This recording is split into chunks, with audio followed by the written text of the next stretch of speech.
So I've just recently watched Josh Kelly's last fight against Winston Campos on the Zone's YouTube channel. You can actually see it there. And the reaction online is that a lot of people have been unimpressed with his actual recent performance against Winston Campos. And on top of that, they was also unimpressed with the fact that he managed to get a draw against Ray Robinson in his fight before that. And my thoughts on Josh Kelly is that he's a very athletically gifted fighter. I remember when I first saw his pro debut. I believe it was a couple of years ago, maybe 1 or 2 years ago, and he stopped his opponent with a four punch combination, and I was like, this kid is on another level. But since then, it seems like in his fight against Ray Robinson, he was fighting with his hands down, and it seems like because of the backlash that he got, and obviously he managed to get a draw, he didn't manage to get a clear cut victory. He changed his style up for this particular fight against Winston Campos. He started the fight with a traditional guard, like his hands were higher up, and on top of that, it seems like he was trying to go back to basics, but midway through the fight, you can actually see that he reverted back to his old style of having his hands low. Um, my concerns with Josh Kelly is that it seems like he's got like an identity crisis when it comes to his particular boxing style. Where he doesn't know exactly which style to implement. So there's a common misconception that sometimes fighters and fans have that you can't be a slick fighter if you have your hands up. Like it's too traditional to actually have your hands up. You can't actually be a slick fighter. But if you look at fighters like Vasil Lomachenko and Andre Ward, who are very slick and very rarely got hit, they're fighters that generally do fight with their hands up, even even though they're considered to be very slick fighters that are very good defensively. They do tend to fight with their hands up. Even Floyd Mayweather, with his shoulder roll defense, he does tend to change his guard up when he gets hit, and he does tend to sometimes put his hands up. So it's a common misconception that sometimes fans and fighters have that to look like a slick fighter, you need to like have your left hand low, have like a David Haye esque style, or like a Roy Jones Jr. style, where or Pernell Whitaker, where your hands are by your waist to avoid punches. But you could equally be an effective slick fighter with your hands high. You don't really need to keep your hands low to be effective stylistically. Obviously, having your hands low can have some advantages. The opponent that you're fighting can't particularly see where the punches are coming from when your hands are low compared to when they're high. When your hands are high, obviously they can see your hands, so it's there's less of an element of surprise when you throw unorthodox punches because they can actually see where the punches are coming from. And for some fighters, keeping your hands up for 12 rounds of a fight can actually tire them out. But just go back to Josh Kelly. It's actually ironic when you look at the fight. The concerns I have about him is the fact that in his post-fight interview with IFL TV, he actually said that the cut that opened up in the first round was actually caused by a cut that he had um, in sparring in the training camp for this particular fight against Winston. Um, the issue with that is it could be likely that Josh Kelly doesn't have good skin. There's some fighters that tend to cut very easily, and if this early in his career with this fighting with this limited level of opposition, if he's cutting this early, it might be an indication of things to come later on in his career. Obviously, in his fight against Ray Robinson, I believe he was cut then as well. So that's two fights back to back that he's been cut. Um, Obviously, that's not a good sign going forward. Another concern that I have is that for the actual weight class, he doesn't seem to have a lot of power. Now, if you look at a fighter like Josh Taylor actually fought the same opponent that Josh Kelly fought, Winston Campos. I think a couple of fights back. It wasn't too long ago. The fight was at light welterweight, and Josh Taylor actually managed to actually stop Winston Campos in the third round. Honest to God, if Errol Spence was fighting this guy, if Sean Porter was fighting this guy, if Keith Thurman was fighting this guy when they were coming up, 10 to 9 fights in, I think they would have stopped him. So the concerns with me is that concerning Josh Kelly, he's got all the physical tools in terms of his hand speed. Um, his athleticism, but it seems like he's got an identity crisis in terms of what style he should implement when he goes into the ring. When he's trying to be more traditional, he seems more awkward. Um, and when he's trying to actually when he's trying to be a slick fighter, um, the fight some fighters at world level will probably be able to work him out and be able to actually um, catch him with a shot going on.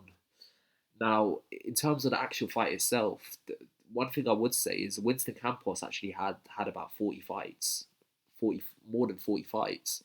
He's only 27 years old, but it's obvious he's a veteran. Obviously, he's a southpaw as well, and when you're fighting veterans who are southpaws, um, it, with that much experience, it's quite easy to it's quite easy for them to actually figure out ways to survive in the fight. So it's very difficult for them to actually tag them and actually knock them out because they know how to survive. It's almost like fighting a journeyman fighter.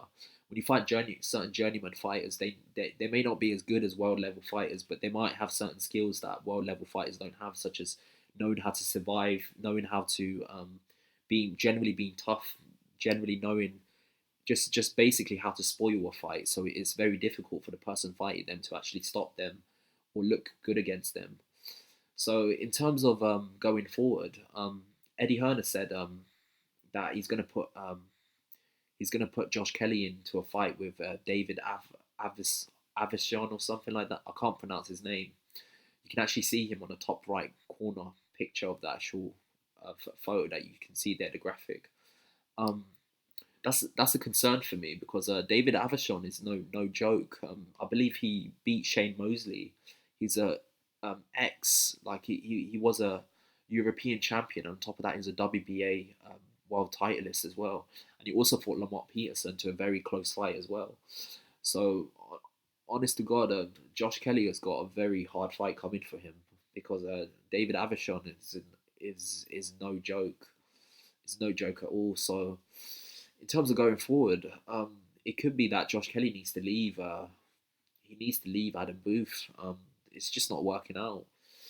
I think he might need to go with like a Shane McGuigan or someone of that type of that type of coach that could actually teach him traditional boxing. Another issue that he has is that with his Roy Jones type style, Roy Jones, if you see Roy Jones in his prime, he never used to really jab much.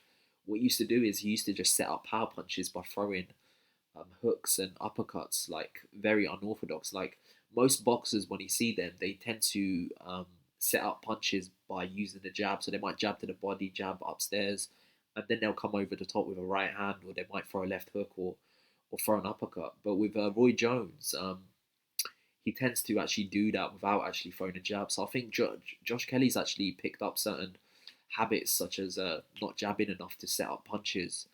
And also another thing is that he keeps throwing single shots. He doesn't throw enough combinations um, to actually hurt guys. So if you're a fighter that doesn't have a lot of power, you might need to compensate by throwing more punches. But he also doesn't throw enough punches. So going forward, I'm actually quite concerned. I'm not sure what's going to happen.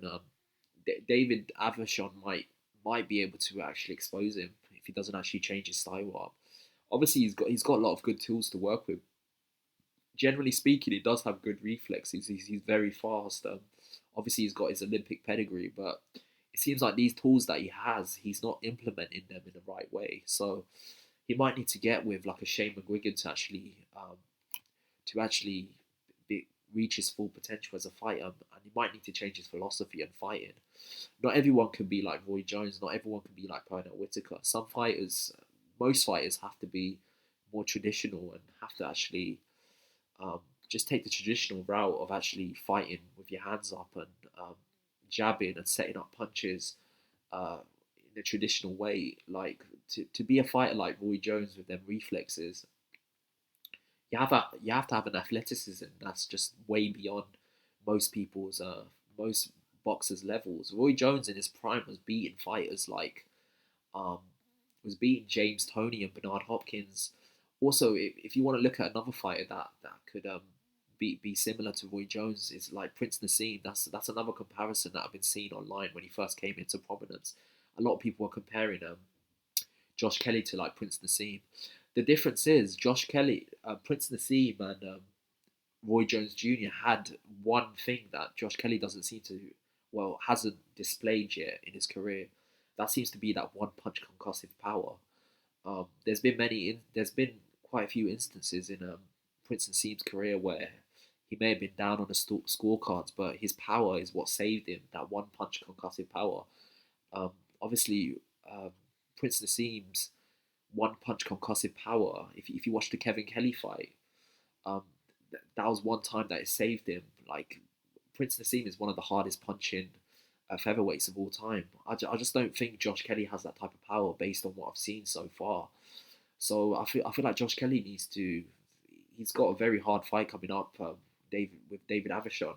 In a weird way, it might have been good that the fight got postponed a couple of times, because I knew this fight was going to happen, because if the fight happened earlier, before he had these learning fights with Winston Campos and Ray Robinson, then it's not likely that Josh Kelly would have. Josh Kelly might have been exposed earlier, but because he's had these learning fights with Ray Robinson and with Winston Campos, it's likely he's got some rounds under his belt, so he knows how to. He's become a bit more weathered, but going forward, I'm quite concerned, to be honest. I wouldn't be surprised if David Avishon actually pulls. It's not really an upset, but obviously because Josh Kelly is so highly touted, it's going to be seen as an upset. But if David Avishon manages to beat Josh Kelly, and to be honest, it's not that much of a bad thing if he does beat him, because he could easily bounce back. He's young enough to do it. Look at Amir Khan. After Amir Khan got knocked out by Breeders Prescott, a lot of people thought his career was over, but he managed to unify the like welterweight division. So a loss doesn't mean the end of the world, but with a fighter like just generally speaking, when a prospect takes a loss, and also obviously Josh Kelly's a fighter that relies a lot on his confidence. It might shatter him mentally if he was to take a loss. So that's just my thoughts on his performance. Obviously, he did manage to get the win, and he did manage to stop him. I think eventually he knocked him down, but I don't know. The last two performances have been looking a bit shady. He looks like a fighter um, that doesn't know his actual style. But one thing I'm happy about is that he's not been too protected. I wish I wish in a weird way that he would have taken the traditional route in boxing, like win the British title, win the European title, and then we could have found out which level he was at. But a lot of these fighters nowadays, like Anthony Yard, are not taking the traditional route in boxing. They're not taking gradual steps to a world title. Like if you look at Billy Joe Saunders, for example, you can see that there's a gradual step up when he actually fought. But a lot of these fighters, they're just getting thrown into the deep end, so to speak. But in a weird way, I'm kind of happy, because we're going to see how good Josh Kelly is in his next fight. If he can pull off a win against David Avishon, I think he's going to have to change a few things drastically, because David Avishon is no mug. He's going to come to bring it, and he's got his work cut out unless he changes a few things. So tell me what you think below. Obviously, like and subscribe to this video. I've got a lot more content coming your way. Peace out.